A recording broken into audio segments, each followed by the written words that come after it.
Good evening. In the program time, an overview of the most important events of the day. The search for the Tu-154 plane, which is missing in the Khabarovsk Rim area, was discontinued because of the onset of darkness and deteriorated weather conditions. President Yeltsin signed a decree on the federal program to restore the economy of Chechnya. The Constitutional Court has declined the inquiry on the manner for forming the Federative Council. A group of East Timors continues to remain on the territory of the Russian embassy in Jakarta. Tonight, a Tu-154 plane was lost somewhere in the Khabarovsk Rim area. A crash is presumed. On board, there were 89 people, of them 5 children. As evening approached, the search was put off. Details from our correspondent, but today contact was possible only by telephone. The Tu-154 plane, belonging to the joint stock company Far Eastern Airlines, departed on the flight 3949 along the route South Sakhalinsk, Khabarovsk, Ulhumude, Novosibirsk. On board the airliner, there were 89 passengers, including 5 children, and 8 crew members. 17 minutes after the takeoff, the commander of the aircraft, first-class pilot Sumarokov, reported that the plane had achieved its necessary elevation and signed off from Sakhalin dispatch. And at the moment when he was to be received by the Khabarovsk dispatchers, the plane didn't make contact. This occurred 20 minutes before the scheduled landing in Khabarovsk. Since that moment, the fate of the liner and all those on board is not known for certain. There was information that someone ostensibly saw something burning in the Ussurisk taiga, but upon verification, the fact turned out to be a rumor. According to the latest reports of the Sakhalin District Headquarters of Emergency Situations and the Search Headquarters, it's presumed that the liner crashed in the quadrant near the village of Garasevichi, which is in the Khabarovsk Rim area, near the Brikhanov mountain ridge. Search for the lost plane and the 97 people who were on board continued all day today by 2 airplanes and 2 helicopters. By evening, the weather in the area of the disaster deteriorated. The search headquarters set up an information service line where one may learn the names of the people who were on board. The telephone in South Sakhalinsk is 56858. Victor Karatkich reporting from South Sakhalinsk for PRT.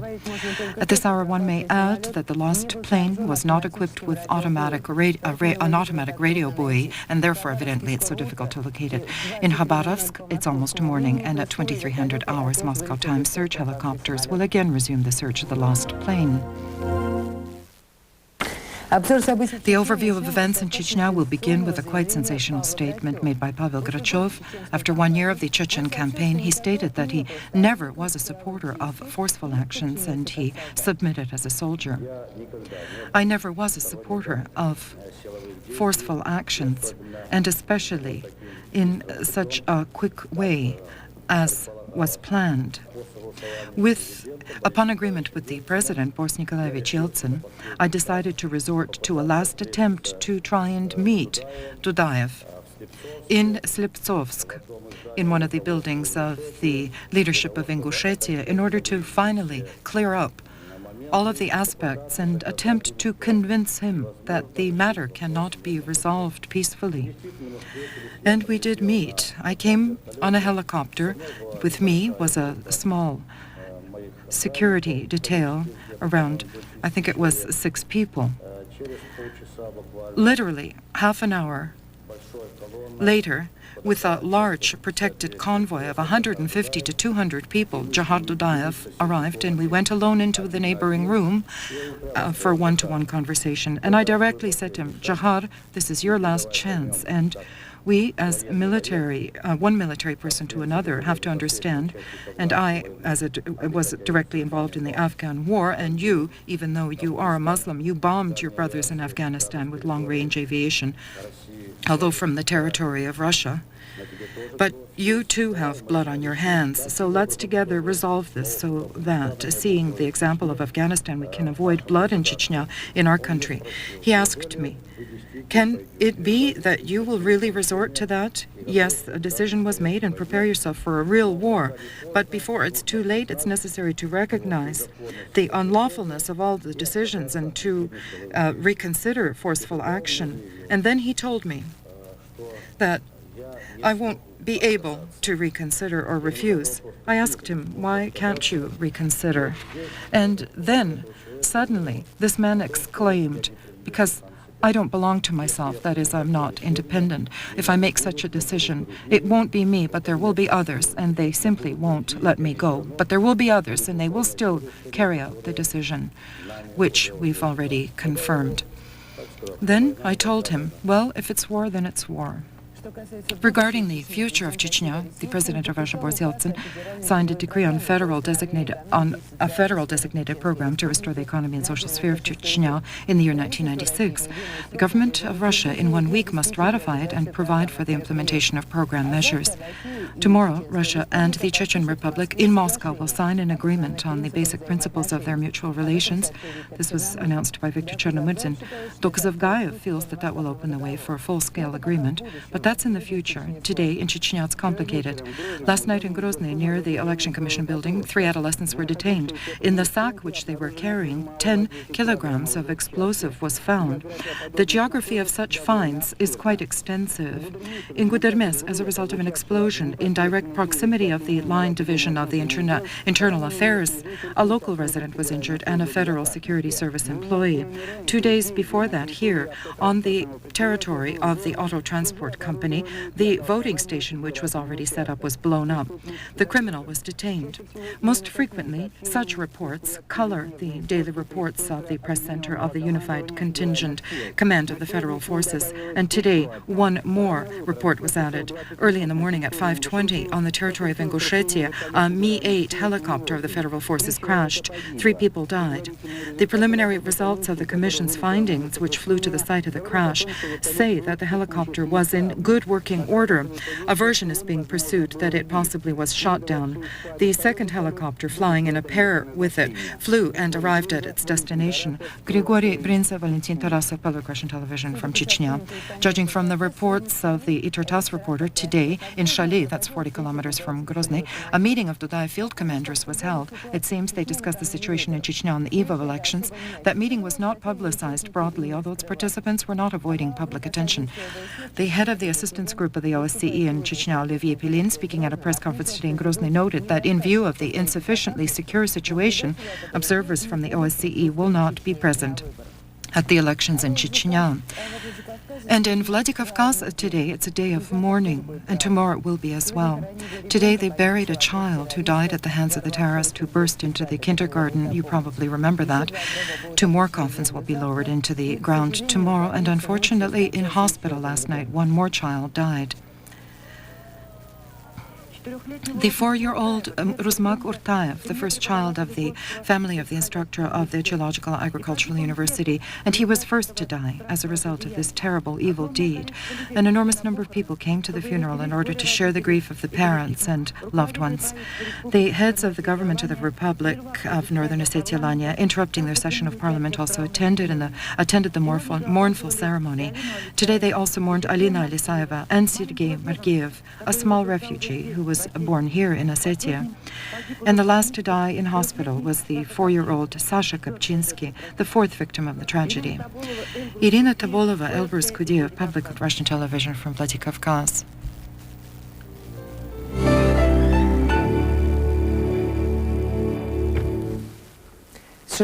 From the 16th of December, all voting stations in Russia will be taken under militia guard. This was stated to Interfox by a representative of the main department in charge of ensuring public order, the Ministry of Internal Affairs of Russia. According to him, in accordance with the order of the minister, a plan was developed for reinforced measures starting the 11th of December. Regiments of police, together with military servicemen of the internal forces, will patrol terminal stations and other places of high concentration of people in order to prevent unlawful and terrorist actions. For now, the pre-election passions continue to rage. Will a second attempt be made in the Constitutional Court by the Federative Council in connection with the law on the manner of its formation? As is known, after the Duma overcame the veto of that chamber and the President signed the law, to the dissatisfaction of many deputies of the Federative Council, it nonetheless does take effect the 13th of December. The decision on a second attempt to appeal to the court will possibly learn Saturday when the Federative Council convenes for its session. And now about the first attempt of the chamber. In the Constitutional Court, 2 similar similar inquiries were made from the President and the Federative Council. The President asked the court to clarify the full implication of the word formation of the chamber, as is written in the Constitution. What does that mean? Election of the members, appointment, or both? However, the dispute between the Federative Council and the Duma ended with the victory of the latter, and the President signed the law. And in that case, it's quite logical that on the eve, he recalled his inquiry request. Opening the session today, the chairman of the court, Vladimir Tumanov, asked representatives of the Federative Council, do they insist on pursuing their inquiry? We insist and pursue our inquiry and ask the High Court to give an interpretation of those statutes, clauses of the Constitution which are referred to in our inquiry. Wasting half an hour on this procedure, the judges then, for 3.5 hours, were deciding behind closed doors, and they resolved to terminate consideration of the inquiry. In the court's opinion, the details of the formation of the chamber and its work, according to the Constitution, must be defined by the legislator, as is done already, but to make any amendments is not the matter of the court. The chairman of the chamber, Vladimir Shumika, didn't rule out a new appeal in the court with a different inquiry. Now, to verify the constitutionality of several clauses of the new law, Ivan Pankov, Victor Babayev, Public Russian Television.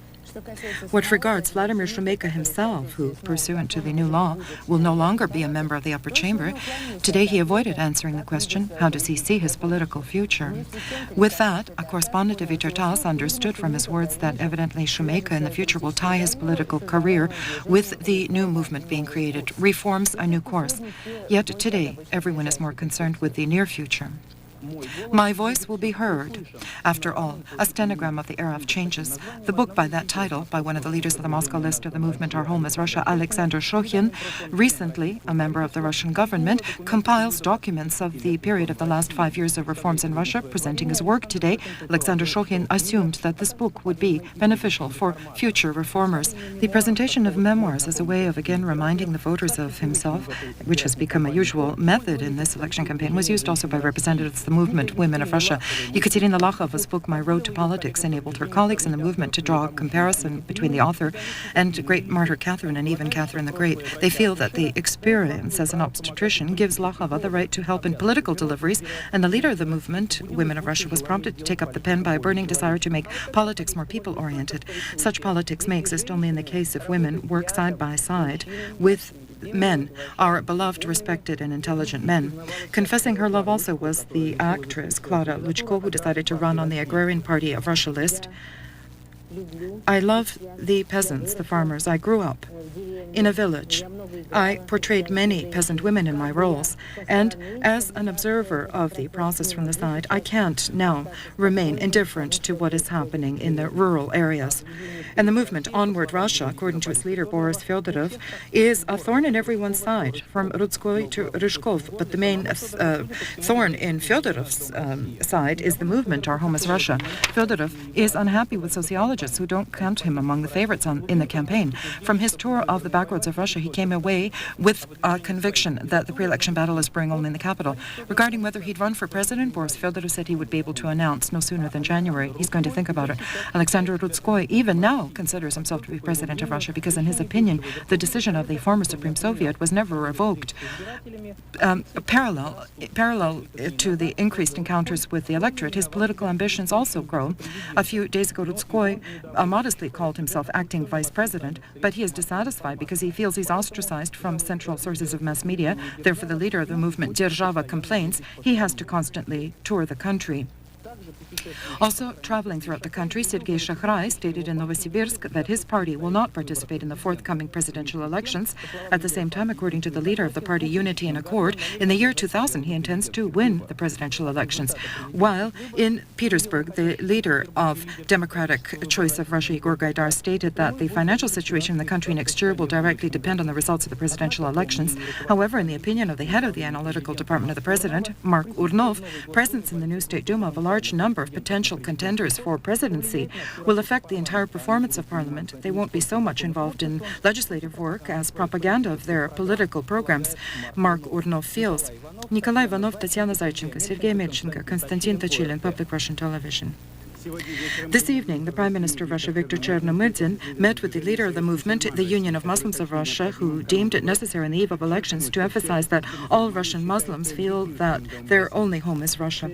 The Sheikh Afiullah Shirov confirmed the decision of the Union of Muslims to support the movement Our Home is Russia at the elections. At the same time, Viktor Chernomyrdin expressed regret over the Central Election Commission's refusal to register the Union of Muslims for participation in the elections, but he added that these elections are not the last in the country.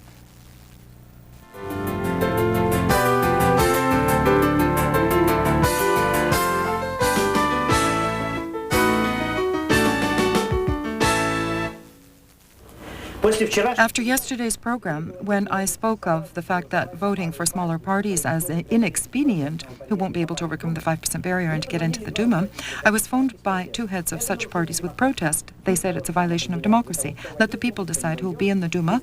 Without our parties, the spectrum of political forces existing in society will not be represented fully in Parliament. However, what does fully mean? That's the problem.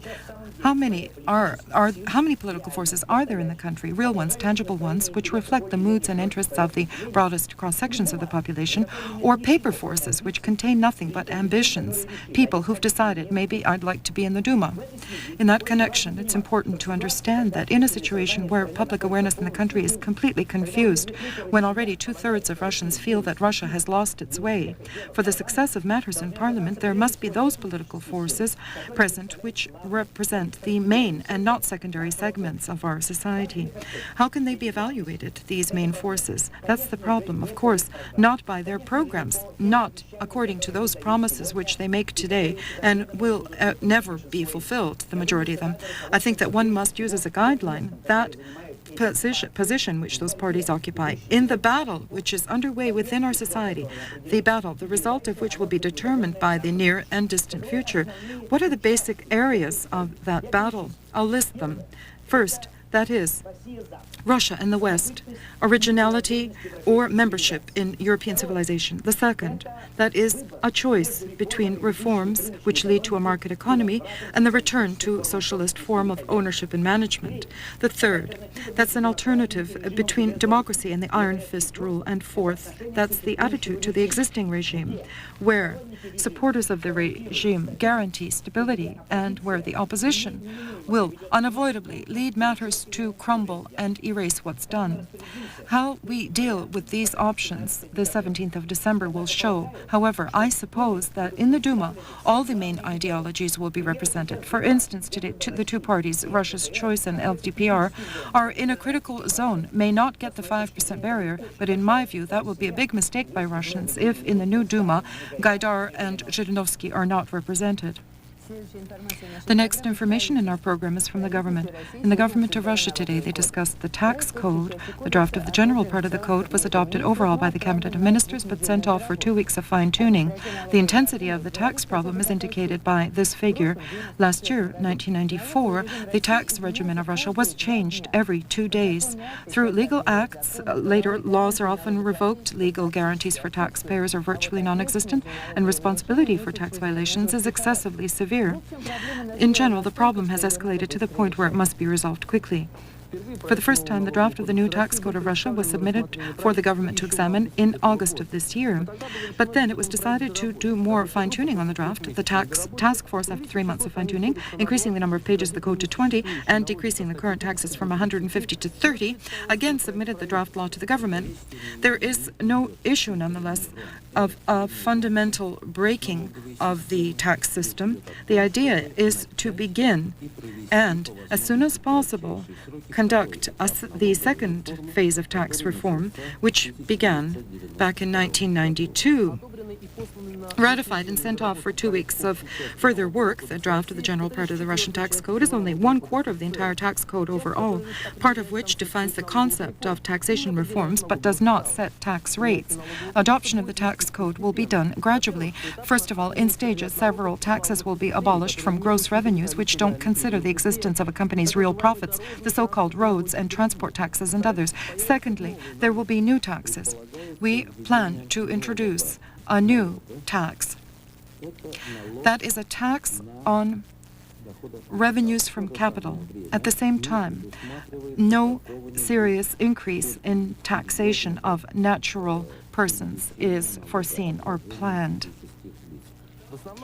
Basically, the approved draft law concerns dividing federal, region, and local taxation. So, sources of federal and regional budgets will be taxes on revenues and profits, but for the local budgets, possession and property taxes, there will be a listing of local and regional taxes, and local leaders won't be able to invent their own as is done now, and they're the most diverse ones, as one was invented in a local administration, a tax on the decline in industrial yield. After fine-tuning, the draft will be submitted to Parliament for examination. The Parliament comprised of a new body of members. Anton Vernitsky, Alexander Ovcharov, Public Russian Television. Duty on imported vehicles in Russia may be reduced or abolished altogether after the Duma adopts the draft law on the general part of the tax code of Russia, the draft of which today, as you just heard, was discussed in the government. The economics minister, Yevgeny Yasin, said that will be possible because then an owner of an expensive foreign brand car will pay much higher taxes than the owner of a domestic mid-size class car or of a similar model of the same class.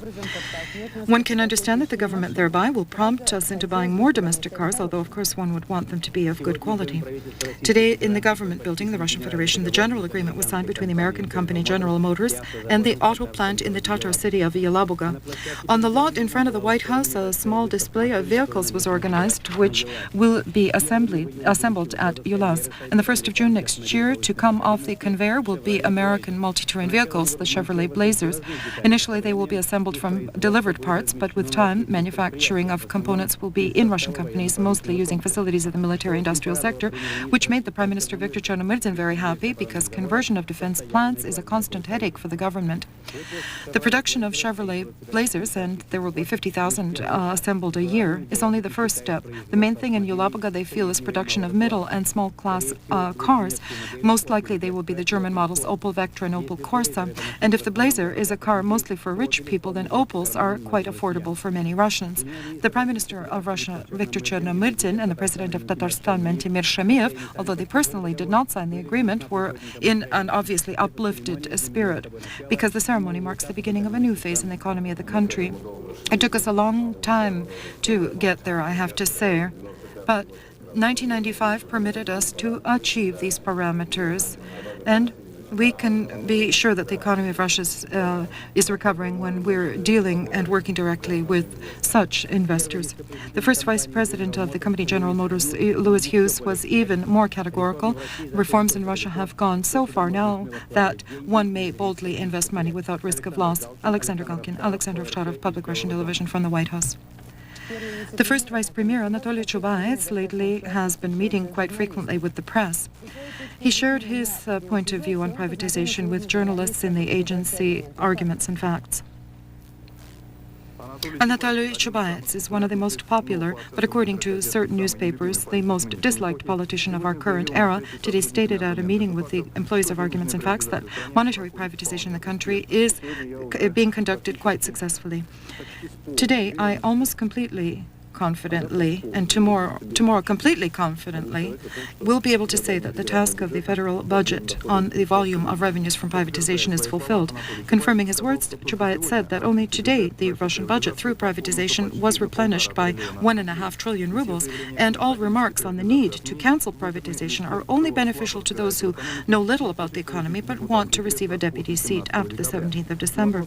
To the question, why are our large companies sold off cheaply currently, Anatoly Chubais said that is a false impression.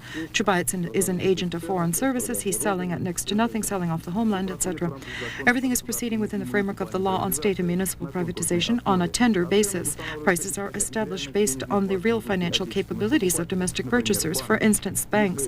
If the asking price is raised, then they won't be able to buy the necessary shares offered. For foreigners, in general, a strictly restricted list of companies exists where they can invest their funds. Vladimir Poложенцев, Evgeny Shmatrikov, Public Russian Television, Moscow. The next report is from Armenia. I think we all remember the terrible earthquake, as a result of which officially 25,000 people died. Today, the 7th anniversary of that terrible day is marked. 7 years ago, on this day, a powerful underground jolt, now no one covers up any longer, it was measured 10 on the Richter scale in the epicenter in seconds, turned to rubble cities and towns of northern Armenia. 25,000 lives were taken by the disaster. Almost 500,000 people lost their homes. 1/3 of the residential and industrial potential of the Republic was destroyed. Buildings and structures in the zone of the earthquake in 1988 were built in view of a 7 or 8 underground jolt that was cheaper and could not withstand a stronger jolt. The new map of the seismological contours developed by scientists of Armenia assesses literally all the territory of the Republic as a zone of 9-point potential, separate regions, specifically the Spitak fault, at 10 on the Richter scale. Today, in memory of the victims of that terrible disaster in Spitak, Gumbri, and Nazarol, visited by the Speaker of the Parliament and Prime Minister of the Republic, the Supreme Patriarch, the Catholicos Garigin I, again presented keys to new apartments and presented completed projects. That means the zone is under construction. After all, those who were born here after the 7th of December 1988 this year entered first grade, and that's also a symbol of hope. Vladimir Nazaryan, Mes Nasarsian, Public Russian Television, from the region of the Spitak earthquake.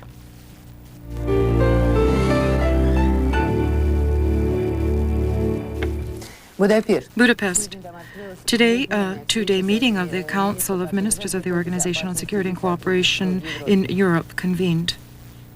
The ministers of foreign affairs from 52 countries, representatives of international organizations and institutions such as the UN, the European Council, the Western European Union, NATO, and several others, including those represented here for the first time, for instance, the CIS, will discuss several proposals directed at perfecting the work of the OSCE and will review the possible role of that organization in implementing the agreement signed in Dayton, and several other matters, Russian proposals, which were presented by the Minister of Foreign Affairs Andrei Kozyrev, directed at strengthening the significance of the OSCE and forming a common system of European security.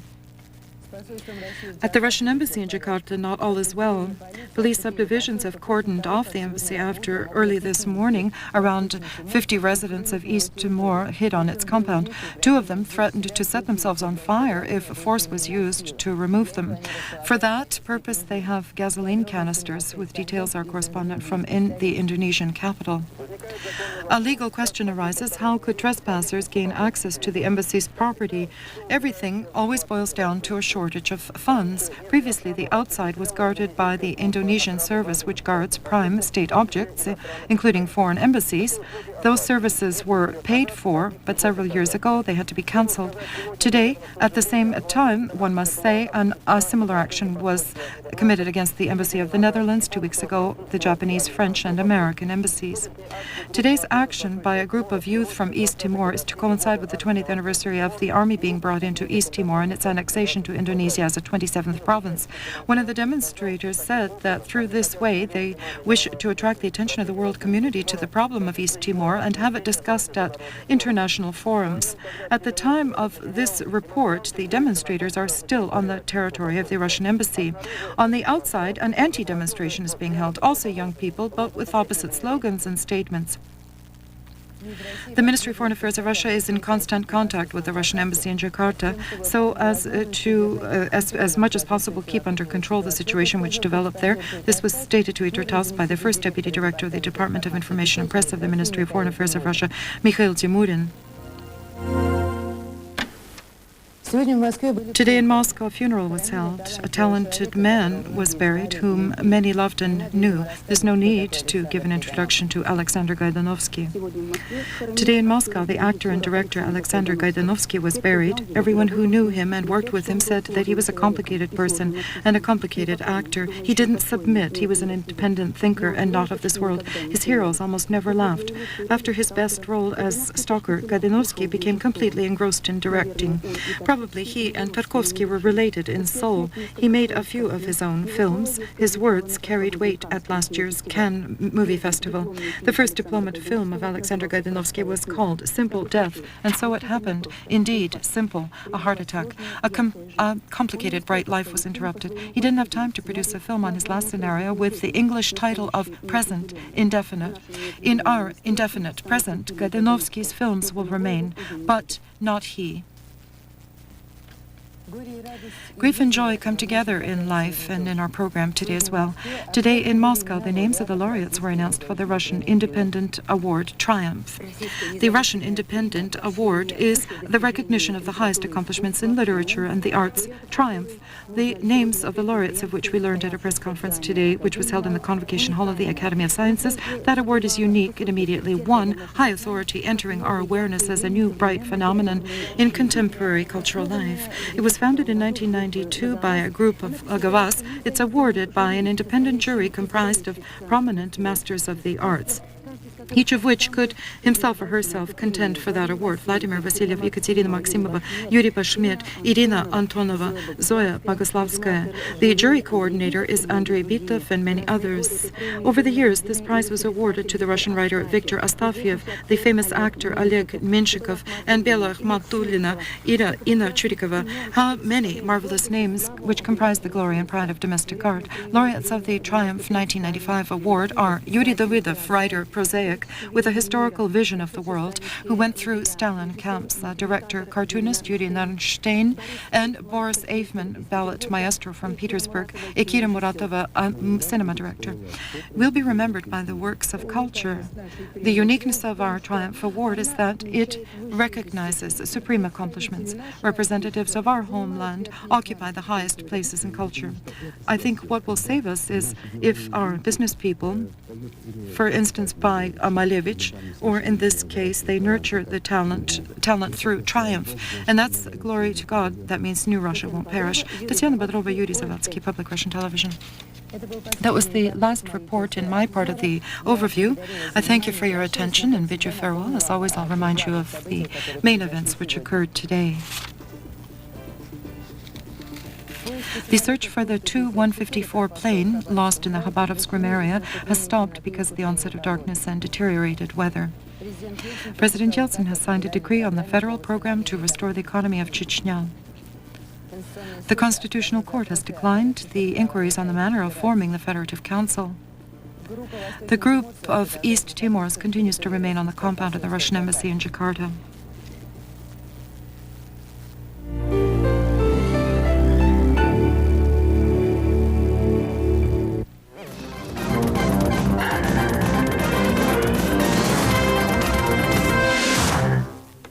Good evening on Channel 1, the overview of these sports events. 6 victories in 6 matches. With that truly magnificent result, ending the group competitions in the Championship League was the capital Spartak. Yesterday, the Muscovites in Poland beat Legge 1-0, ending the season on a major note. It would be undesirable that that victory song performed by the Spartak players this autumn would be a swan song for the club. The team, however, is being simultaneously abandoned by the trainer and captain. Ilya Krementsov decided to fully concentrate on the national team, and Victor Anopka is going to the Madrid Atletico. What will Spartak be like in 3 months? It's difficult to predict today, but now it's undisputably one of the best clubs in Russia, which it proved in the Championship League. Yesterday, the 6th straight victory was held, this time over Legge 1-0, and the last goal of the year was scored by Ramiz Mamedov. The Muscovites are first in their subdivision, and in the quarterfinals they will meet the French Nantes, who on its field, which looked more like a melted ice rink, could not score against Panathinaikos, a 0 tie. The Polish Legge could have been squeezed in the quarterfinal by the Norwegian Rosselberg. In the middle of the first time, Iversen evens the score against Blackburn 1-1. However, the next 10 minutes for the Norwegians were a tragic comedy. Mike Newell scores 3 straight balls, and the English, slamming the door as they went out, hit the rivals on the nose quite hard. In Group C, everything was clear around before the end, and then all 4 began to work together, each earning 1 point. Juventus Stau 0-0, and the Dortmund Borussia Rangers, which was quite quite a spectacle, ended eventually also with a peaceful score of 2-2. A soccer lesson taught by Ajax in Amsterdam, the best club of the world, easily and elegantly dealt with Ferencvároson 4-0. The execution was done in a didactic, demonstrative method, and the Hungarians, through the course of the game, surrendered to unavoidable demolition. In that group, Real beats Grasshopper 2-0. And so in the quarterfinals next spring, the Nantes, Spartak, Legi Panathinaikos and Real Madrid Juventus will play in Borussia Dortmund Ajax.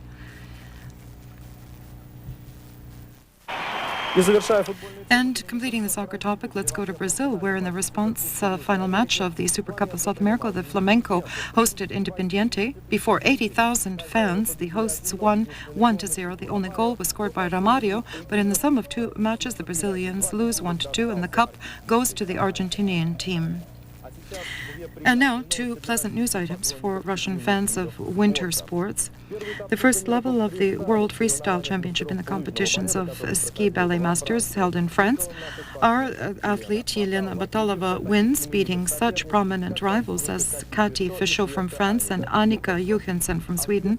And in the Swedish Östersund, also the first level of the World Biathlon competition was held. The best result was by the Finn Vesa Hietalaht in the 20-kilometer distance.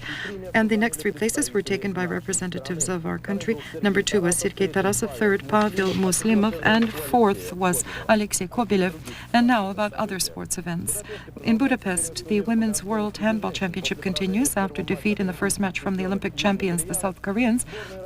The Russian team yesterday defeats the Angolan team 26-17. With the most results was Natalia Malachova. She has 6 scored balls. And now we'll go to the Russian sports arenas. In the International Hockey League, there were 7 matches in the first group. Capital Dynamos hosted Northern Steel. Before that, the Muscovites win 2 straight matches at home, and as it turns out, the Dynamo God also likes the Trinity. 4-3 for the blue and white team, who are in second place with a 100% result. And now you see the rest of the matches today and their results. We'll note the victory of SKA over Akabars. Again, unsuccessful was Spartak, losing to the Torpedoes from Yaroslavl. An interesting match was held in Omsk, where Avangard loses to Lada 1-3. Salvat Yulaev, Magnitogorsk Metallurgist, in difficult matches took 2 points. A grandiose tennis celebration in Munich continues. The Grand Slam Championship has crossed the equator. Today, to the joy of the viewers, Boris Becker in 2 sets beats the Zimbabwean Byron Black 76-61. And yesterday, the Russian Yevgeny Kafelnikov, as if to confirm his own words that he hopes to be more successful in Germany at these competitions, didn't particularly indulge his Italian rival Renzo Furlano. 6-4, 6-1, a confident victory for the Sochi player. In the small resort of Steamboat Springs in the American state of Colorado, the World Ski Biathlon Championship was held. Unexpected was the victory of the host Todd Lodvig. One of the main favorites, the Japanese Ken Ajigawa, was outside of the top 10. That was the overview of the sports events on Channel 1. I bid you farewell. All the best.